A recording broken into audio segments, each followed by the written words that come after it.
Burari main road पर चल रहे सीवर निर्माण कार्य को लेकर सांसद मनोज तिवारी ने लगाए गंभीर आरोप। ज़्यादा कमीशन ले लिए जाने के कारण ठेकेदारों के पास काम करने के लिए नहीं बचा है पैसा। हमारी कोशिश ये होनी चाहिए कि जनता को परेशानी ना होते हुए कार्य किया जाए, लेकिन खैर चलो कार्य शुरू हुआ, वो भी एक आवश्यक है कि सीवर बन जाए, हम उसका सपोर्ट कर रहे हैं। लेकिन जो काम करने वाले लोग हैं वो बीच में भाग गए, वो शिकायत कर रहे हैं कि हमको पैसा नहीं रिलीज हो रहा है, और जब उनसे पैसे रिलीज होने का हिसाब किताब मांगा गया तो इतने पैसे रिलीज हो चुका है जितने में तो ये पुल बन जाना चाहिए था।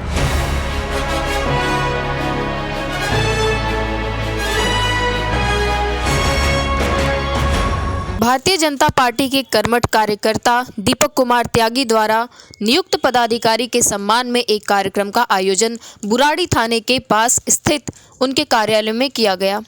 यहां पर उत्तरी पूर्वी जिले व बुराड़ी के सभी मंडलों के नव नियुक्त पदाधिकारियों का शॉल और डायरी भेंट करके स्वागत किया गया। इस मौके पर सांसद मनोज तिवारी भी पहुंचे थे और मीडिया द्वारा पूछे गए सवालों का जवाब देते हुए उन्होंने कहा कि बुराड़ी मेन रोड पर सीवर निर्माण कार्य में भ्रष्टाचार हुआ है। अप्रत्यक्ष रूप से उन्होंने स्थानीय विधायक व दिल्ली सरकार के मुख्यमंत्री अरविंद केजरीवाल पर इन ठेकेदारों से ज़्यादा कमीशन लिए जाने का आरोप लगाया है। उन्होंने कहा है कि तमाम प्रकार के भ्रष्टाचार हो रहे हैं, जिसकी जांच हम करवाएंगे। वहीं उन्होंने बुराड़ी अस्पताल में यौन शोषण के मामले के साथ साथ बुराड़ी विधानसभा में दिल्ली नगर निगम द्वारा चल रहे तोड़फोड़ पर भी जवाब दिया है। हमारी कोशिश ये होनी चाहिए कि जनता को परेशानी ना होते हुए कार्य किया जाए, लेकिन खैर चलो कार्य शुरू हुआ, वो भी एक आवश्यक है कि सीवर बन जाए, हम उसका सपोर्ट कर रहे हैं। लेकिन जो काम करने वाले लोग हैं वो बीच में भाग गए, वो शिकायत कर रहे हैं कि हमको पैसा नहीं रिलीज हो रहा है, और जब उनसे पैसे रिलीज होने का हिसाब किताब मांगा गया तो इतने पैसे रिलीज हो चुका है जितने में तो ये पुल बन जाना चाहिए था। तो ये बहुत बड़ा एक जांच का विषय है, इसलिए मैंने आज इसकी चर्चा की। सर, क्या जांच की मांग करेंगे आप? 100% करेंगे। देखिए, अब ये तो जहां हाथ रखिए वहीं केजरीवाल सरकार में भ्रष्टाचार दिख रहा है, मगर इस प्रकार से बीच अधर में छोड़ के चले जाना कितना, एक तो ये 100 फुट्टा रोड, उसमें ही इतना लोगों की ज़रूरत की गाड़ियां वो रहनी पड़ती है, लेकिन उसके बाद इस रोड की को इतना दयनीय बना करके और बीच में भाग जाना और ठेकेदारों से बात नहीं करना, या सारी सच्चाई सामने आनी चाहिए, हम इसकी मांग करते हैं। बुराड़ी हॉस्पिटल कांड आपको पता है, एक बार हमने आपसे क्वेश्चन किया था यौन शोषण का, आपने कहा था हम जांच करवाएंगे, लेकिन हुआ कुछ नहीं अभी तक। और नहीं, उसकी जांच चल रही है, ऐसा नहीं कि कुछ नहीं हुआ, उसकी जांच चल रही है और दोषियों को बिल्कुल सज़ा मिलेगी। आपने जब हमसे आपने नहीं बताया था तो हमने तुरंत यहाँ के जॉइंट सीपी को बताया और यहाँ के डीसीपी के साथ साथ स्पेशल सीपी को ही बताया हूँ, और उस मामले में जो भी दोषी होगी वहाँ तक पहुँचेंगे ही पहुँचेंगे, वो उसका थोड़ा सा इंतज़ार करें। नहीं, मैंने इसमें मांग की है, ये जो सीवर ये जो मेन से जा रहा है, इसके अलावे जो आपने हमको जानकारी दी थी, जो एक बुराड़ी अस्पताल में जो यौन शोषण हुआ है, इसके अलावे जो एक पुस्ता का मामला था, उसमें तो मैं खुद ही सामने से आ कर के कार्य को तेज़ी कराया, पुस्ता रोड बन के तैयार भी है। तो और भी कोई विषय आएगा तो मैं उसमें ज़रूर, मैं तो जांच का समर्थक हूँ। अगर गड़बड़ी हुई है तो जांच होनी चाहिए। आम आदमी पार्टी की जो नीति है कि जांच ही मत करो, that is very dangerous for Delhi. मुझे कोई भी एक शिकायत मिल जाए तो मैं उस पर कार्रवाई करवाऊँगा। अगर पुलिस की ऐसी कोई भी, पुलिस से संबंधित कोई भी शिकायत, आप प्लीज़ हमारे, चूँकि आज हम यहाँ उपस्थित हैं, आप दीपक त्यागी को दे दें।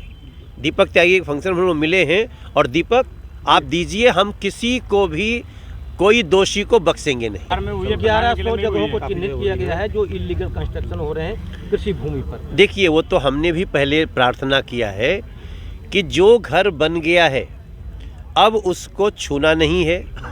उसके लिए आपने देखा होगा वो केशव नगर में, चाहे झड़ौदा में, संगम बिहार में, हम ग्राउंड पे आकर के, कोर्ट जा कर के भी लोगों को राहत दिलाए हैं। लेकिन साथ साथ मेरी प्रार्थना है, अब नई कॉलोनी नहीं कटने देंगे।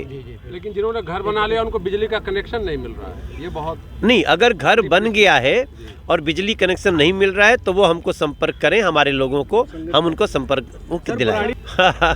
नहीं, ऐसा नहीं। देखिए, जब मैं खुद यहाँ के इस रोड की जांच की बात लिख चुका हूँ तो और प्रत्यक्ष प्रमाण है। लेकिन पूनम जी हमारी जिलाध्यक्ष जी हैं, आप नहीं, देखो ये तो सब कुछ जानने वाले मीडिया के लोग हैं, ये अपनी जान जोखिम में डाल करके रिपोर्टिंग कर रहे हैं। तो आप विदिन 5 डेज एक मीटिंग करिए और यहाँ की जो गड़बड़ियाँ हो रही है सड़क पे आना ही चाहिए, क्योंकि जनता को राहत देना हमारा कार्य है। दीपक जी ने कार्यक्रम किया, क्या कहना चाहिए दीपक जी की तरफ? दीपक को मैं बहुत धन्यवाद देना चाहता हूँ। दीपक त्यागी जी आज सभी नए अपॉइंट किए गए भारतीय जनता पार्टी के मंडल से लेके और इस बुराड़ी विधानसभा से जिले में बने सभी पदाधिकारियों को स्वागत और अभिनंदन किया है। ये एक पार्टी कार्यकर्ता का बहुत ही अच्छा कदम है और ये हर वरिष्ठ को ऐसा करना चाहिए। वहीं इस मौके पर जिला अध्यक्ष पूनम चौहान के साथ साथ सभी जिला महामंत्री, सभी मंडल अध्यक्ष व मंडल की सभी टीम मौजूद थी। इस मौके पर जिला अध्यक्ष पूनम चौहान ने कहा कि अब की बार लोकसभा चुनाव में 400 पार। उन्होंने श्री राम जन्मभूमि पर 22 जनवरी को रामलला के विराजमान होने के लेकर भी बड़ी बात कह दी है। बहुत ही हर्ष का विषय है। आज हम बुराड़ी विधानसभा में हमारे वरिष्ठ नेता बुराड़ी के और 2 बार विधानसभा प्रत्याशी रहे और किसान मोर्चे के प्रदेश के उपाध्यक्ष भी रहे। जैसे हमारे भाई दीपक त्यागी जी ने सभी कार्यकर्ताओं का मनोबल बढ़ाने के लिए पूरे बुराड़ी विधानसभा के जिले के सभी पदाधिकारीगण और मंडलों की पूरी टीम को यहाँ बुलाकर उनका सम्मान किया है और एक संदेश इन सबको आज ये देता है कि हम सब लोग एक है, सामूहिकता में बल है और इसी एकता के बल पर हम इस बार लोकसभा में 400 पार और 2025 फिर से जो दिल्ली का वनवास, जैसे रामलला का वनवास 500 साल बाद आदरणीय हमारे प्रधानमंत्री नरेंद्र मोदी जी के नेतृत्व में समाप्त होने जा रहा है 22 जनवरी को, उसी तरह हम सब ने मोदी जी के नेतृत्व में ये ठाना है कि इस बार भी जो वनवास दिल्ली का 25 सालों से 27 सालों से चला रहा है वो इस बार हम इसी ताकत के बल पर, इन्हीं सब के बल पर, इस संगठन के बल पर उसे तोड़ देंगे और 2024 और 2025 में पुनः भारतीय जनता पार्टी की सरकार दिल्ली में भी और पूरे भारत में होगी।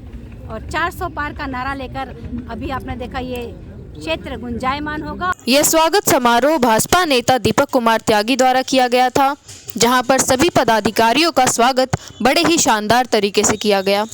इस मौके पर दीपक कुमार के इस कार्य की उपस्थित लोगों ने काफ़ी सराहना की।